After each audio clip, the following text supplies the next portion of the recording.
और बच्चों सब बढ़िया। बहुत दिन हो गया भाई पढ़ाई सढ़ाई किए हुए सही से। कैसे वैसे सही सही बताना, कैसे याद आया? एग्जाम नजदीक आ गया, अब डर लग रहा है परीक्षा का। अरे भाई यूपी बोर्ड के बच्चों की बात ही अलग है। जब एग्जाम नजदीक होता है तब मैं पढ़ाई तो चलती है अपनी मस्त। तो ठीक है, अब इतना देर आए दुरुस्त आए, कम से कम आ तो गए। चलो तो फटाफट इसको एकदम खत्म करते हैं, एकदम जोश के साथ। अब मजाक नहीं, फटाफट खत्म करते हैं इसे। तो चलो अब हम लोग पहले शॉर्ट में बता देता हूँ करना क्या अपने को आज के क्लास में। आज की क्लास में होगा कि हम लोग फटाफट लेसन नंबर फर्स्ट का फार्मूला रिवीजन करेंगे, ठीक। और उसके बाद हमने एक इम्पोर्टेंट क्वेश्चन पूरे 10-12 निकाल रखे हैं, उस एमसीक्यू को सॉल्व करेंगे। ओके देन, तो लेट्स स्टार्ट दिस वीडियो। तो अपना पहला फार्मूला ये है EDL। आपने EDL तो पढ़ रखा होगा, तो उसको थोड़ा रिवीजन कर लेते हैं। EDL में क्या होता है कि हमें पढ़ाया गया है पहले से किसी भी संख्या को भाग देने का तरीका। कैसे भाग देते हैं? मान लीजिए आपको भाग देना हो, कोई एक संख्या A है। क्या है? A है। A से भाग देना है आपको किसने? B में। यानी आपका A अंदर हो जाएगा और B बाहर हो जाएगा, और इधर की साइड में भाग देते हैं तो आपका मिलता है भागफल।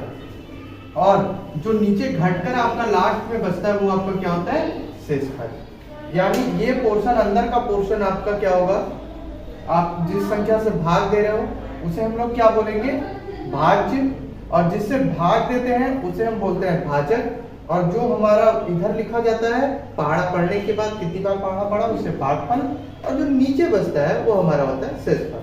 इसी चीज को हम किस फार्मूले से पढ़ते हैं भाई? भाज्य बराबर भाजक गुणे भागफल प्लस शेषफल। अच्छा, आगे चल के इनको परेशानी हुई तो आगे चल के इन्होंने इनको लेटर वाइज में लिख दिया। इतना लंबा चौड़े हिंदी तो हम लोग लिखते नहीं है, अभी थोड़ा सा 2 अक्षर का लेटर है लिख लेते हैं। तो इनको क्या किया गया? बताया गया कि भाज्य को हम लोग A से लिख देते हैं, भाजक को B से, और भागफल को Q से, और शेषफल को R से। तो ये फार्मूला हमारा नया तैयार हुआ निकल के ताजा ताजा। A = BQ + R। क्या है भाई? A = BQ + R। अच्छा, एक मजेदार फैक्ट बताऊं उसमें? मजेदार बात यह है ना कि आप किसी भी संख्या को भाग दोगे ना, आप पहले से बता सकते हैं कि इसका शेषफल क्या क्या बन सकता है। बताओ क्या? मान लो आप 81 से ही भाग दे रहे हो तो उसका शेषफल बताओ क्या होगा? 0 से लेकर 80 तक। एक्चुअली इसमें कोई चमत्कार नहीं है, इसमें बस मैथ का खेल है। हमें पता है, एकदम कॉमन सेंस है भाई। अगर मान लो कि यहाँ पे आप 81 से ही भाग दे रहे हो एक बार के लिए, तो शेषफल क्या बच सकता है? सीधे भाई साहब 81 से भाग दे रहे हैं तो शेषफल 0 से लेकर 80 तक ही बचेगा। क्यों? बताओ क्यों? इसलिए क्योंकि आप अगर 81 बच रहा है तो आपने पहाड़ा गलत पढ़ा है, या 81 से अधिक ही बच रहा है तो भी आपने पहाड़ा गलत पढ़ा है। दोनों कंडीशन में अपना पहाड़ा गलत पढ़ा है। तो यहां से हमने क्या जाना कि शेषफल का मान हमेशा क्या होता है? जिस संख्या से हम भाग देते हैं उससे हमेशा 1 कम होता है। 4 से भाग देंगे तो 3 तक बचेगा, अगर 5 से भाग देंगे तो 4 तक। तो यही आपको बताया गया कि R का मान यानी शेषफल का मान 0 से बड़ा या 0 के बराबर हो सकता है, परंतु B से छोटा। अब B क्या है? जिस संख्या से हम भाग दे रहे हैं। अच्छा, इतना हम ताम झाम किस लिए पढ़ रहे हैं? कुछ तो मतलब होगा। ऐसे ही तो कुछ इसका बेमतलब तो पढ़ाया नहीं जाता। हर चीज का मतलब होता है हमारे नजरिए के ऊपर। इसका इस्तेमाल होता है यूक्लिड डिवीजन एल्गोरिदम में। अब ये एल्गोरिदम भैया क्या चीज है? अभी कहां से पहाड़ पनप गया देखते भैया। ये एल्गोरिदम क्या है? अच्छा जी, एल्गोरिदम से हम निकालते हैं HCF। क्या निकलते भाई? HCF। अच्छा, ये तो पहाड़ था, ये पहाड़ पे पेड़ कहां से उग गया? ये HCF नाम का आप भी समझते ही HCF का भगवान लगे। बहुत सुने ही HCF के बारे में, आज इसको हम लोग जड़ से उखाड़ी देते हैं। HCF होता है हाईएस्ट कॉमन फैक्टर। देखो भाई ध्यान से सुनना, ऐसे पढ़ ना रखे हो आधा से ज्यादा समय, तो थोड़ा बहुत पढ़ लो देख के। HCF मतलब हाईएस्ट कॉमन फैक्टर। हाईएस्ट का मतलब होता है बड़ा से बड़ा, बड़ा से बड़ा। कॉमन का मतलब क्या हो गया? उभयनिष्ठ। क्या मतलब हो गया? उभयनिष्ठ। फैक्टर का मतलब हो गया गुणनखंड।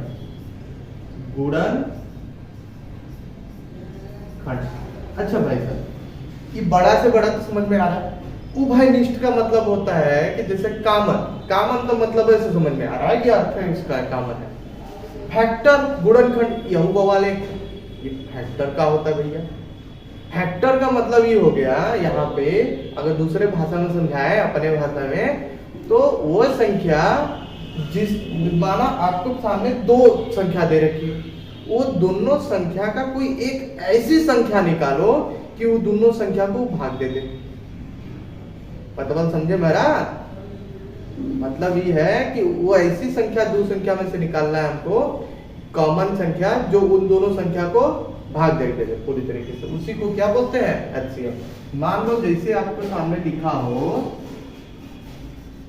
16, ठीक, 16 और एक लिखा हो 20, क्या लिखा हो? 20। 16 और 20 में आपको एक बड़ी से बड़ी संख्या निकालनी है जो इन दोनों पहाड़ को काट के बराबर कर दे। वैसे भी पहाड़ के काटा ना जा सकता, बस खोदा जा सकता है, तो बस इनमें से खोद के एक नंबर निकालना है हमको, इन दोनों को जो काट दे। तो देखते हैं हम लोग क्या कर सकते हैं इसको। तो 16 का गुणनखंड कैसे करते हैं भाई? 16 को लिख सकते हैं 2 गुणे 2 गुणे 2, यानी 2 दूनी 4, 4 दूनी 8, 8 दूनी 16। अभी भैया 20 भाई साहब कितना आ गई देख लेते हैं। 2 दूनी 4, 4 पंजे 20। अच्छा, ये सब मसा निकालने का तरीका है, पढ़ रखे होंगे। इसमें देख रहे हैं 1 2 इधर से 1 2 इधर से कॉमन, 1 2 इधर से 1 2 इधर से कॉमन, ओवरऑल इनका कॉमन निकला भैया। यहाँ से निकल रहा है 2 2 2, यानी 2 गुणे 2 कितना आ गया? 4। 2 दूनी 4, तो 4 वो बड़ी से बड़ी संख्या है जो इन दोनों को पूरी तरीके से काट सकती है। तो यही है आपका हाईएस्ट कॉमन फैक्टर, जिसे बोलते हैं हम लोग एचसीएफ। ये तो हम लोग साधारण तरीका से निकाल रहे थे, अब हम लोग निकालेंगे इस विधि से। है ना कुछ मजेदार, कुछ नया? देखते हैं इसमें कैसे करते हैं। अब इसको बस एक सेकंड रुकना, थोड़ा सा इरेज करना है।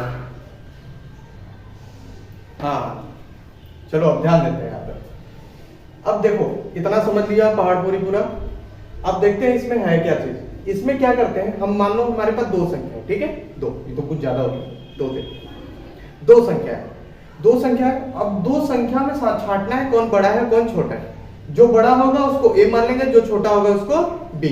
अब इसका कैसे इस्तेमाल करते हैं ये सवाल में समझाएंगे आप, ठीक है। अभी केवल सूत्र पूरा नोट कर रहा है और इसको समझ लेना। तो अब देखिए यही नियम है, a equal B Q plus R. अच्छा a क्या है? जिस संख्या में हमको भाग देना है। b क्या है? जिससे हम भाग दे रहे हैं। अगर भागफल और शेषफल प्राप्त करना हो तो सीधे सीधे उसमें भाग दे देंगे ना, भागफल और शेषफल हमें मिल जाएगा। अब अगर भाग देने पर वहां पर शेषफल का बच रहा होगा, जीरो बच रहा होगा, तो वहां पे सीधे सीधे बी वाला भाग बन जाएगा। यहाँ पे जो इसके पहले नंबर में गुणे में होगा वो बी वाला भाग इसका एचसीएफ बन जाएगा। अगर दूसरा कंडीशन ही है, जरूरी तो नहीं है बी वाला भाग, जरूरी तो नहीं है आपका हमेशा शेषफल जीरो है, जीरो नहीं भी आ सकता, कुछ और भी आ जाए। तो जीरो अगर ना आए तो भाई साहब तो क्या करना है, बी व आर मतलब ई वाला संख्या और ई वाला संख्या, ये दोनों को लेके फिर से इसमें लगाना है EDL यानी यूक्लिड डिवीजन लेमा, जो हम इस फार्मूले का प्रयोग कर रहे हैं। और इसको तब तक लगाना है जब तक शेषफल का मान जीरो ना हो। जैसे ही जीरो हो जाए पता है क्या करेंगे, क्या करना है, एचसीएफ बराबर हमें क्या लिख लेना है, बी। क्या लिख लेना है, बी। तो अब इसको हम समझाएंगे आपको सवाल में। अभी बस इतना देखो, एक क्या करना है पता है ना, देख का रहे हो, स्क्रीनशॉट मारो, खच्चर कहीं के, पता है लिख विखो तो है नहीं, कॉलेज में लिखाया गया, कोचिंग में लिखाया गया, वो तो लिख नहीं पा रहे हो। कम से कम स्क्रीनशॉट ले लो, नहीं तो मैं तो थर्ड से इरेज कर दूंगा। ले लो स्क्रीनशॉट फटाफट। हाँ जी कर लिया नोट, चलो अब देख लेते हैं नोट का किया होगा, स्क्रीनशॉट ही लिया होगा। चलो देखते हैं। दो धनात्मक पूर्णांक ए और बी के लिए अगर मान लो आपके पास दो ही का हो धनात्मक पूर्णांक, धनात्मक पूर्णांक क्या होता है? धनात्मक पूर्णांक ये होता है कि जैसे 1 2 3 4 इस तरीके से, जीरो मत ले लेना, 1 2 3 4 अगर सही से बोले तो प्राकृतिक संख्या, ठीक।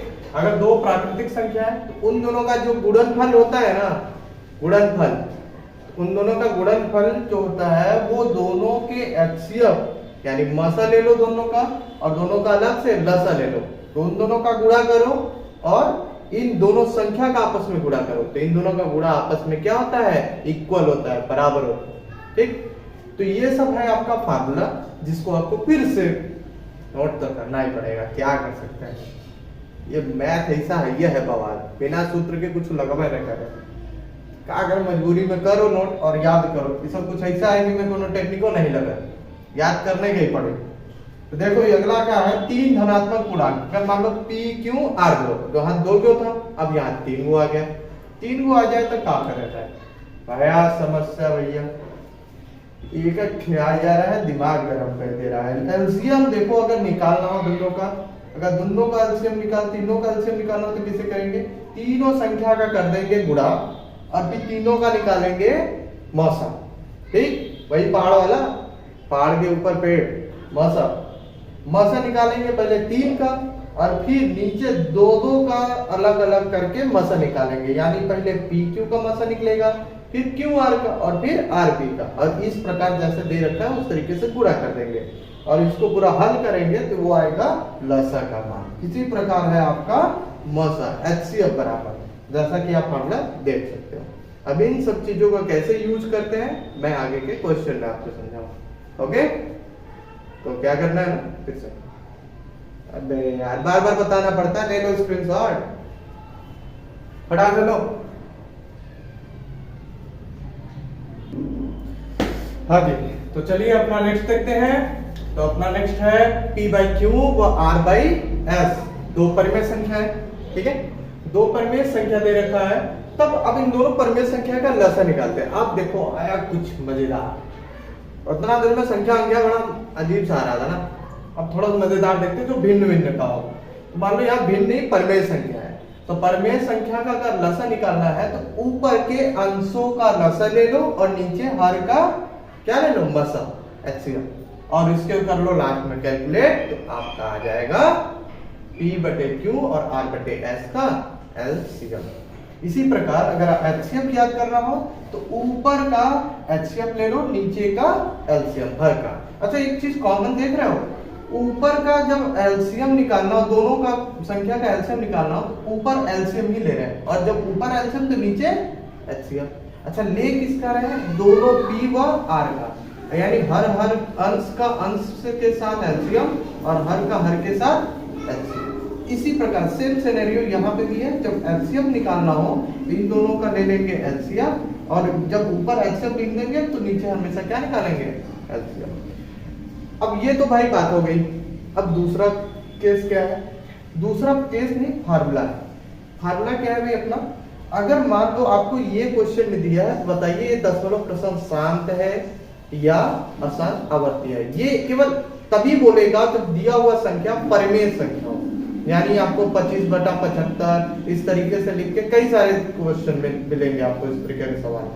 अगर इस तरीके से लिखने के बाद पूछता है कोई बताइए दशमलव प्रसार कैसा है, तो आप इस सहायता से, इस फार्मूले की सहायता से आप उसको तुरंत क्लियर कर सकते हो बिना भाग दिए कि वो दशमलव प्रसार का मतलब होता है कि जब उसको दशमलव में काटे तो उसका जो पीछे का दशमलव का भाग जो जा रहा है वो कैसा जाएगा, पूरी तरीके से कट जाएगा या पूरी तरीके से ना कटने के बजाय वो बढ़ता चला जाएगा, ठीक है, और रिपीट करेगा। तो वो इसके सहायता से बता सकते हैं। इसमें क्या करते हैं कि देखते हैं P बटा Q, मान लीजिए कोई आपका परिमेय संख्या, जो हर का भाग है उसका निकालेंगे अभाज्य गुणनफल। अब बोलोगे सर अभाज्य गुणनफल क्या है? तो भैया सब्र रखो, इसको हम बताएंगे आपको सवाल में। बस इतना जान लो कि हम लोग गुणनखंड करते हैं ना, जैसे 4 को लिख सकते हैं 2 गुणे 2, तो बस ऐसा ही कुछ इसमें करना है।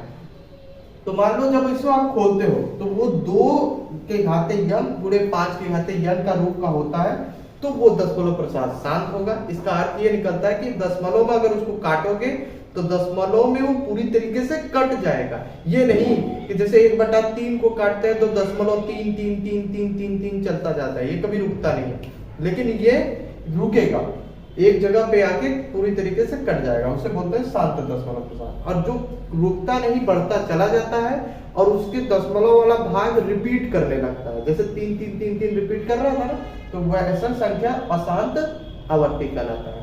तो जब इस रूप का होगा तो वो शांत, और जब इस रूप का नहीं होगा तो वो अशांत आवर्ती। इसको हम कराएंगे आपको क्वेश्चन में, बस आप इसको नोट कर लो और दोबारा ना बोलना पड़े, फटाक से स्क्रीनशॉट ले लो।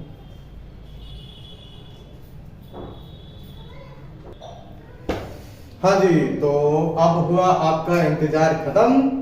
अब शुरू करते हैं एमसीक्यू टाइप क्वेश्चंस, जिसका हम कर रहे थे बेसब्री से इंतजार। आप करें या ना करें, हम तो जरूर कर रहे थे और हम कराएंगे भी।